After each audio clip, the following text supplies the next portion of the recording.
Hello. I'd just like to quickly go through some of the key material from the Week 8 lecture.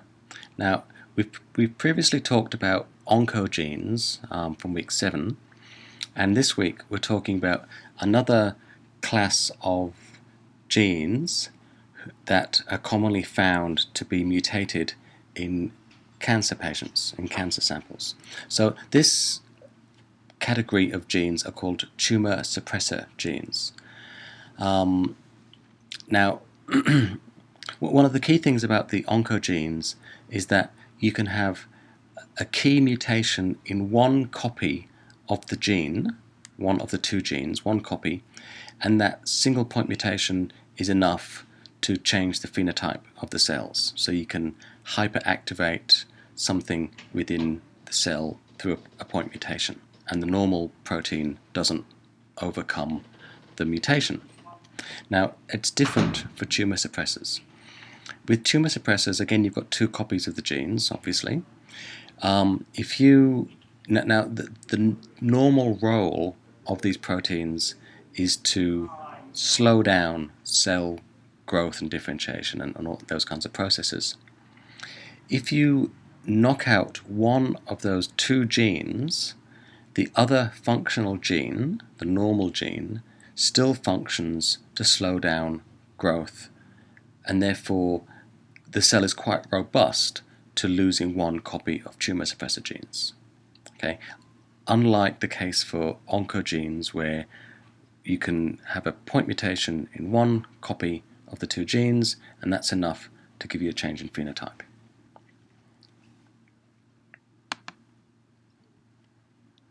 So initially, there was arguments to and for the presence of tumor suppressor genes. And the reason people thought it was quite unlikely that these things exist is that because you've got to knock out both copies of the gene to see the phenotype, it's actually highly unlikely that you're going to pick up two mutations in each copy of the gene. Okay, the chances of this happening, the average chances of picking up one mutation in a gene is 1 times 10 to the 6. We've got 10 to the 6 base pairs, so getting a mutation is roughly 10 to the minus 6 per generation. To knock out the second copy, we're now looking at the chances of being 10 to the minus 12, which is highly unlikely given the number of divisions a cell goes through in its lifetime. So clearly something else is happening to functionally inactivate the second copy of the tumor suppressor gene. Okay. Now, one of the first genes that was identified, which was categorized as a tumor suppressor gene, was the retinoblastoma gene. Okay. And we talked about, it's a tumor of the eyes that's present in newborn children, so it was very easy to track and study. There were two types of retinoblastoma, both caused by the same gene. The first is unilateral, meaning only one eye contains the tumor. Okay, and in these patients, there's no elevated risk of tumors elsewhere. Another case of retinoblastoma is bilateral, with both eyes being affected in newborn infants, and in this case, that individual is at greater risk of getting other cancers. Okay, so by studying these two situations, they were able to work out what's happening. So this is just saying that unilateral retinoblastoma doesn't lead to a great increase in other tumors, where if you have bilateral retinoblastoma, you have a much higher increased risk of other tumors. So to explain what's happening, Alfred Knudsen came up with this two-hit hypothesis, indicating that you've got to knock out both copies of the gene to see the phenotype. Okay, but because it's unlikely, they had to sort of work out how the second gene gets knocked out. So this is the situation we have. We have unilateral retinoblastoma, which is rare, whereas you've got to pick up a somatic mutation in one cell during development to give you retinoblastoma, and then you have to, so you've got to pick up the first mutation in a somatic cell, which then has to pick up a second one. Okay, and that's quite rare. Now, the situation where you inherit a mutation in one copy, then when the second one picks up a mutation, that's more likely than having two separate mutations, and because all the cells contain this mutation, then this mutation happens during early stages of development.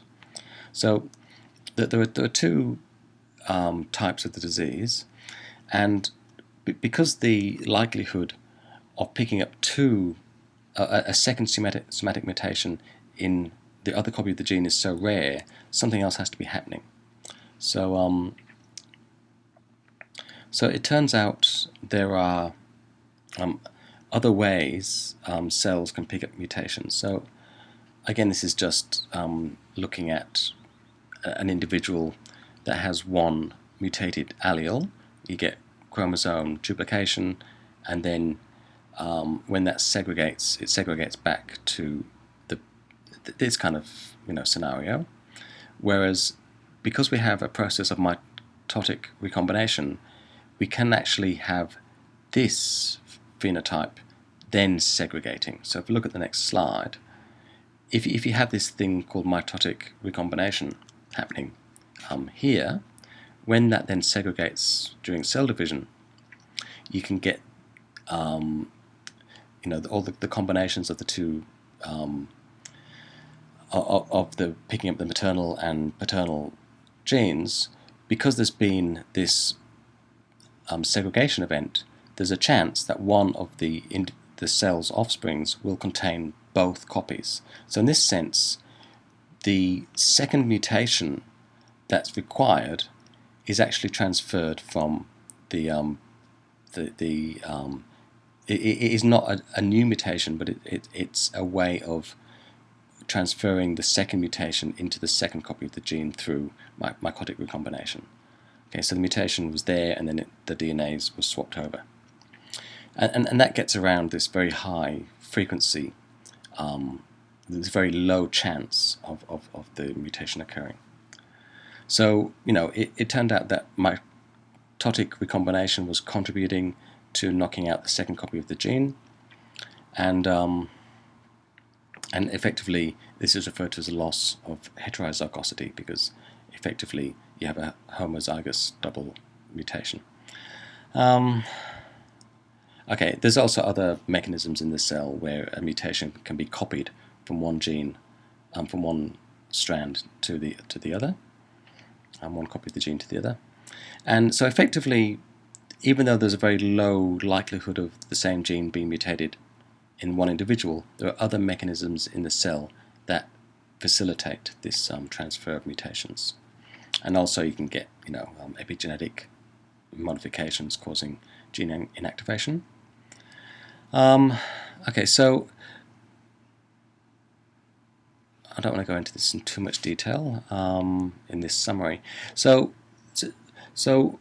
given that retinoblastoma was the first tumor suppressor gene that has been identified, and given that even though it's unlikely to get two copies of the mutation, there are mechanisms in place whereby that can happen. Okay, so even though it was highly unlikely that tumor suppressor genes, you have to knock out both copies, there are mechanisms where you can lose both copies. So effectively, that's an argument for the case in favor of the presence of tumor suppressor genes. Okay, and you've got to understand that when people first started studying this, they didn't know what the situation was. Okay, so given that, we also need to look a little bit at the functional, the molecular biology of retinoblastoma to understand how it can have such a big impact on cell biology. So to understand how retinoblastoma works, we quickly need to look at the cell cycle and the control of the cell cycle, which we've done before in other subjects, and so I won't go into any detail. But just as a quick reminder, a whole bunch of different growth factors feed in to control cell division through the cell cycle, and then allowing cell progression, cell cycle division to occur. And if this mechanism is broken, then you can get uncontrolled cell proliferation, which is our characteristic of tumors. So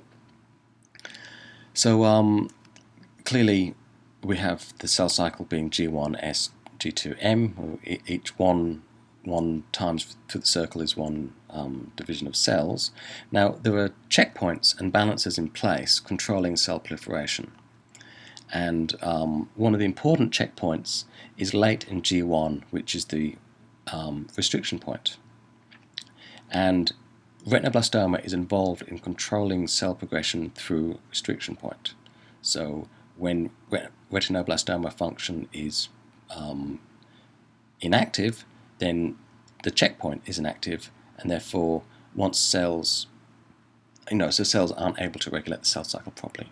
And remember, once you pass the late G1 checkpoint, the cell proceeds through the entire cell cycle.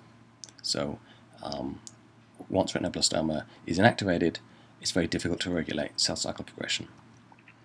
So to understand how retinoblastoma works, we have to understand the restriction point, and we need to understand the factors that control cell cycle progression. So we've looked at kinases and the role kinases play in the cell signaling when we looked at oncogenes. Kinases also play an important role in regulating cell cycle progression. The kinases that are involved are regulated by things called cyclins. So we have cycle-dependent kinases. And here's an example of a cyclin. So as you progress through the cell cycle here, and then go through the next cell cycle, and then the next cell cycle, the expression of the cyclin oscillates in a cell cycle dependent way. And at the high points, when the cyclin is present in high amounts, then the associated kinase is active, and then that can then phosphorylate and drive processes within the cell. And clearly there's a whole bunch of different cyclins that are active in different stages of the cell cycle, and clearly there are a bunch of kinases that interact with these different cyclins. So there are different kinases that are activated in these cyclin-dependent kinase complexes. We don't need to know too much about these kinases for the purpose of this discussion, but remember how when we looked at oncogenes we talked about external factors binding to receptors being transduced in the cell to activate gene transcription? Well, if we work through this process here, then these cyclins are activated, expressed due to growth factors. So these growth factors drive the expression of cyclins, and then the cyclins drive the cell cycle and progress through the cell cycle. So the growth factors are controlling the cell cycle by controlling the expression of these cyclin genes. So for instance, we're looking at retinoblastoma and the role the retinoblastoma has in late G1. The kinase, the cyclin-dependent kinase that's involved here is cyclin D and the dependent kinase 4 or 6. And if we just skip ahead here, we'll see that how retinoblastoma fits into these, how it works with these kinases. So the activity of retinoblastoma is modulated by its phosphorylation state. So clearly these kinases are going to phosphorylate retinoblastoma. That is, retinoblastoma is the target for the kinase that becomes active during G1. Okay, so knowing that, then early in G1, retinoblastoma is not phosphorylated, or it's hypophosphorylated, meaning not very phosphorylated. And as we progress through the cell cycle, this cyclin-dependent kinase phosphorylates retinoblastoma until it becomes hyperphosphorylated. In other words, very phosphorylated. And the hyperphosphorylated retinoblastoma is inactive and then it allows genes to be transcribed that are involved in DNA synthesis. So effectively, let's not look at how retinoblastoma can be inactivated by viruses and things. Let's just skip forward. Okay, so here we have the cyclin-dependent kinase becoming active during late G1, and then this causes phosphorylation of retinoblastoma, and then the retinoblastoma becomes inactivated. So as the retinoblastoma becomes phosphorylated, it allows progression through the restriction point, and so we go from an unphosphorylated through to a hyperphosphorylated state prior to the restriction point.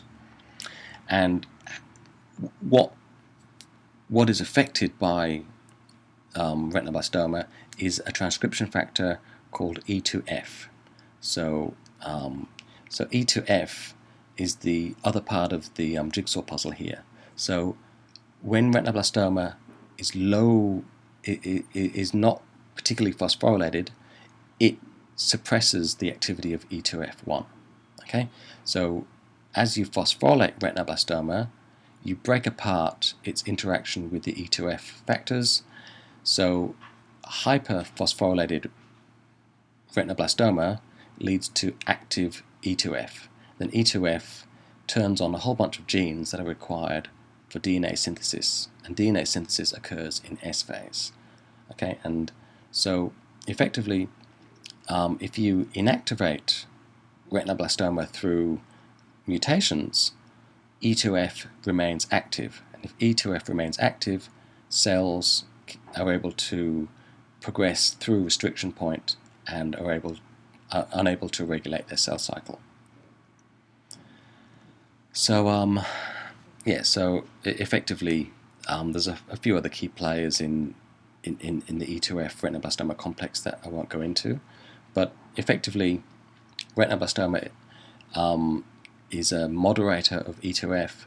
When retinoblastoma is phosphorylated, E2F is active, and genes required for transcription of DNA synthesis, precursors of nucleotide synthesis, and other genes involved in DNA synthesis can become activated.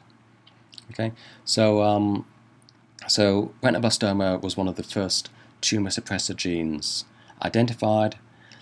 You have to knock out both copies of retinoblastoma gene to see the phenotype. Unlike the oncogenes where you can have a mutation that activates one protein, the retinoblastoma, you've got to knock out the two genes that code for the protein. What one on. Alright, so hopefully that's useful for a quick overview on this subject material. Don't forget, these quick summaries are not a replacement for you guys reading the textbook and looking at the slides but hopefully they give you a quick overview so that you can then build upon this material. Okay, thank you.